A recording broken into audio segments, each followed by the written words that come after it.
এনজোর গোল চুরি করে বিপাকে লিওনেল মেসি। সামাজিক যোগাযোগ মাধ্যমে রীতিমতো ট্রল। কেন সেটা করলেন মেসি সব খোলাসা করে সরাসরি এবার জানিয়ে দিলেন নিজেই। দর্শক, কোপা আমেরিকায় আর্জেন্টিনা সেমিফাইনাল ম্যাচে কানাডার বিপক্ষে খেলতে নেমেছিল।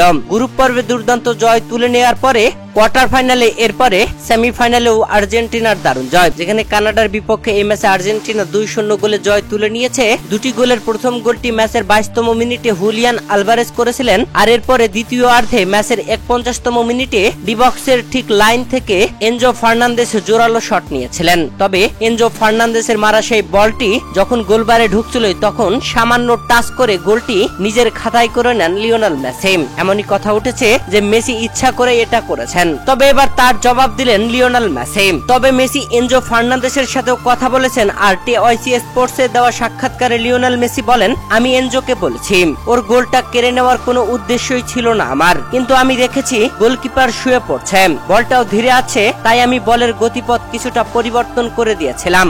দর্শক, মেসি যে আসলেও একটা জাদুকর তা স্পষ্টই। এনজো ফার্নান্দেস ডিবক্সের বাইরে থেকে যেভাবে বলটি মেরেছিলেন আর গোলরক্ষক যেভাবে শুয়ে পড়েছিল, তাতে বলটি ধরে নিত অনায়াসেই। তবে লিওনেল মেসির সেই সামান্য টাচেই গোল হয়ে যায়। আমরা এর আগে দেখেছি লিওনেল মেসি একদম ইজি গোল করতে পারবেন, তবুও গোল না করে অন্যকে দিয়ে গোল করিয়েছেন। তবে সেই মেসি এনজোর গোল কখনো চুরি করতে পারে না। এটা ব্রাজিলিয়ানের কিছু ভক্তরা মেসিকে অপমানিত করছেন। দর্শক, এই ম্যাচে অবশ্য লিওনেল মেসির করা গোলটি নিয়ে অফসাইডের আবেদন করেছিল কানাডা, তবে কানাডারই এক ডিফেন্ডার ভিতরে ঢুকে থাকায় সেটার অফসাইড হয়নি, গোল হয়ে যায়। আর এই গোল করে লিওনেল মেসি আন্তর্জাতিক ক্যারিয়ারে সর্বোচ্চ গোলদাতার দ্বিতীয় স্থানে জায়গা করে নিলেন। প্রথম স্থানে ক্রিস্টিয়ানো রোনালদো।